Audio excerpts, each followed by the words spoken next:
There are a lot of board, card and tabletop games released each month. A lot.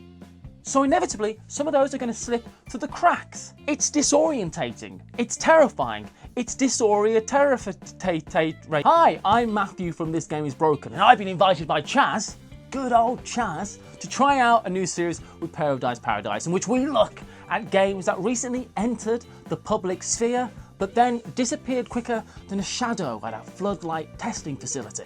And then we're going to pick 10 that we think deserve a bit more discussion. These games may not have shined as brightly as some others, but we think there's still a glimmer worth exploring. So these are our top 10 Underdog games this month.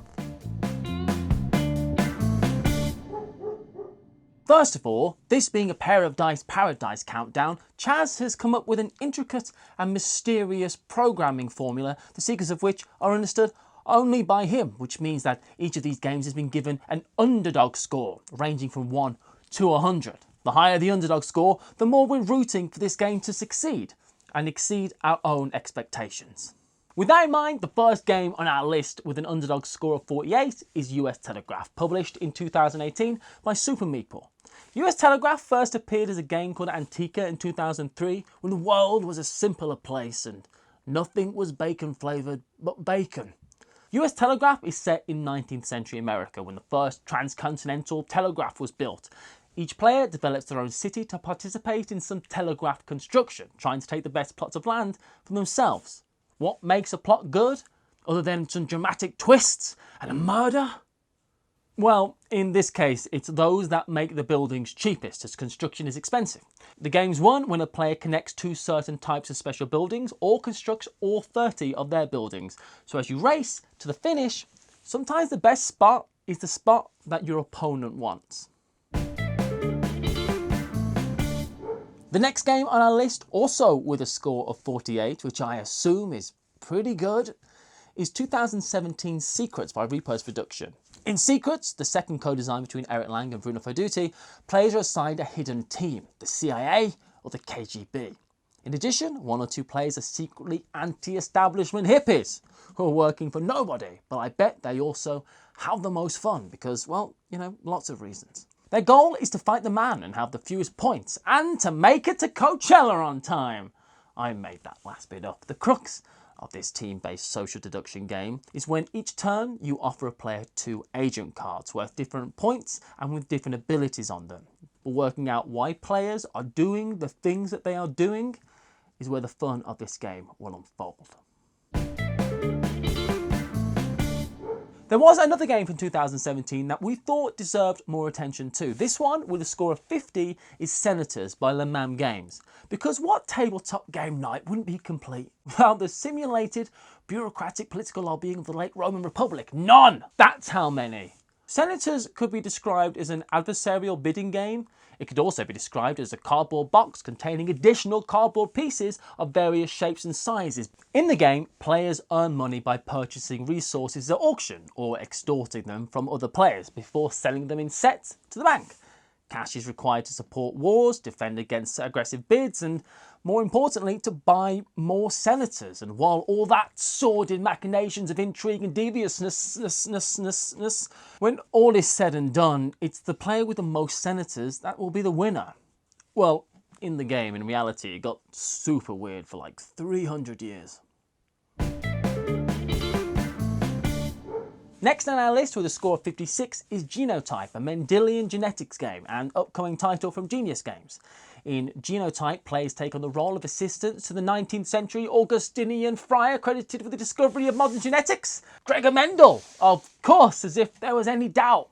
They will compete to collect experimental data on pea plants by trying to control how the plants inherit key traits from their parents: seed shape, flower colour, stem colour and plant height.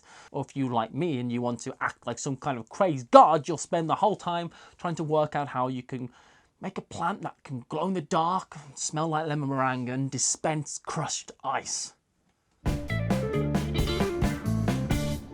Following the trend of games that either take place in the US, or feel like they could take place in the US, or don't take place In the US at all, we have Rail USA by Winsome Games, which moved the needle up to a score of 59 because apparently seismographs are involved with this calculating these underdog scores somehow. And Chaz sent me a Geiger counter, which worries me, if I'm honest.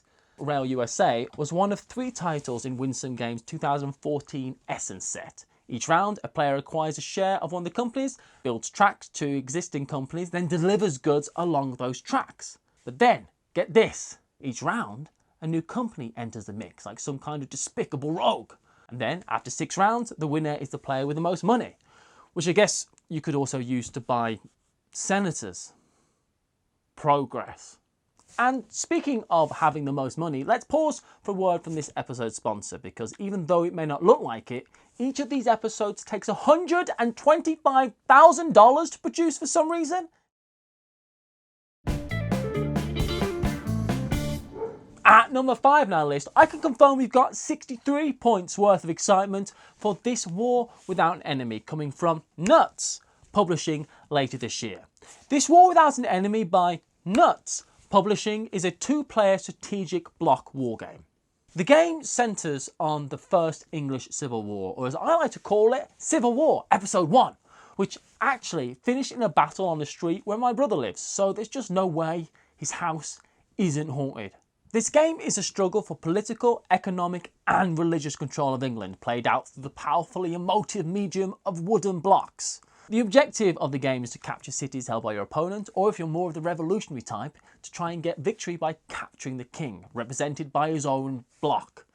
Nuts added 5 scenarios to the game so you can storm and siege your way to victory through clever card play, bluffing your opponent and overcoming the events that come up throughout the course of the game. The 4th highest underdog on our list with a score of 64 is this episode's official game most likely to not be an underdog, which is another thing I didn't realise was a thing until I just read it just now. And that's The Shining, to be published by Mixlaw later this year. The Shining is a suspenseful game of cooperation, deception, terror and an inexpensive turn-down service. Players will travel into the heart of the Rocky Mountains to take charge of the Overlook Hotel, which you have to admit sounds just lovely, except they aren't alone. The hotel's bloody history has made some of its past guests a permanent addition to the building, and with them come terrifying visions that begin to corrupt everyone's mind, but still you can't argue with those types of prices. Find me another murder hotel in the mountains for that price, it can't be done. Murder Hotel, 35 results. Huh. Snowed in, the players will desperately explore the rooms of the hotel, attempting to gain enough willpower to withstand the evil influence around them. But players becomes a little bit more work and less play, and more work and less play, and... what was it saying? Someone at the tables already succumbed to the terrible forces of the hotel and secretly acts to keep you there forever and ever. But still, the skiing is great and the bartender doesn't accept tips because he's... oh dear. He's dead, isn't he? The 3rd most underdoggiest... underdoggiest? Doggiest. This game is Trellis with a score of 71 by Breaking Games. What is Trellis, you ask? Well, I just happen to know that in Trellis, each player supply a flower meeples... Bleeples? Blooms. They're called blooms, in their unique colour that they are working to place in the garden. Each player also has a hand of text depicting a tangled weave of differently coloured vines. On your turn, players are trying to grow their blossoms by placing matching vines next to vines they've already grown. But in this relaxing, zen-like game, where you get bonuses simply for helping the other players, it's also an all-out war of fast-paced tactics as you try to outwit your foes by placing your blooms first, because the first person with all their bloom tokens on the trellis is the winner. The game also wins the award for being the most deceptively devious game on this list, which is why it was an easy pick for number 3. The 2nd biggest underdog on this list is 2019's Romeo and Juliet, published by Silix, which generated some light buzz in some online board game circles this past month, despite very little being known about the game, other than it was probably written by Edward de Vere. Look it up, Shakespeare was alive. There's no way the man from Stratford could have written them, but De Vere had travelled extensively throughout Europe, Verona, Venice. Okay, it all begins 50 years before Shakespeare was even born. You have to go to Westminster Abbey, and there's a code on Shakespeare's tomb. Now, Shakespeare could have been a ghost. Yes, okay, Chaz, but are you willing to believe? All right, yeah, no one believes me anyway, I suppose, so. We know that it's categorised as a cooperative storytelling deduction game set in the Renaissance, which depicts a twist on the classic tale of Romeo and Juliet, billing itself as a game in which you live happily ever after, showering one another with kisses endlessly, or perhaps not. This game is the classic Underdog. Can something really be a classic if it's in the pilot episode? Regardless, this game is an enigma. The less it seems we know, the more we find out, or the opposite of that. Who knows what's going on? However, it has intrigued us, not unlike the hidden gold on Oak Island. Seriously, please clear your schedule and look it up. The Ark of the Covenant in Canada and the first folio proves it. That's all I'm saying. It's in the codes! Before we get to number 1 on our list, I just wanted to remind you that Chaz has been working on 2 other countdowns of Pair of Dice Paradise as well. The top 10 climbers, which are games that are gaining momentum, and the top 10 games on our radar, which features Paula Deming from Things Get Dicey. If you've enjoyed this video, or actually especially if you haven't, then you may enjoy those. You'll find a link to both those videos at the end of this episode, right after I announce the top game on the list, which is, with an 87 Underdog points, Jurassic Park, coming from 25th Century Games later this year. Jurassic Park is a small box, area enclosure and set collection tile game featuring dinosaur fossils for 2 to 4 players. In the game, players all have access to the same slab of rock. The goal is to split it apart and claim complete dinosaur skeletons. After all, who wouldn't want a complete dinosaur corpse in their living room? No one, that's who. That's the ideal living situation for any modern home. And if that fossilised monster crushes you in the night, then that's just the way nature wanted it to be. Who weeps for the giant lizards? No one. No one weeps for them. Have you recently played any of these games or heard them mentioned around the water cooler or some other vending apparatus? Or perhaps you were the one talking about them. In the meantime, I've been, and it's maintained being, for some reason, Matthew Jude from This Game is Broken, in association with Pair of Dice Paradise. Thank you so much for watching, and take care wherever you are.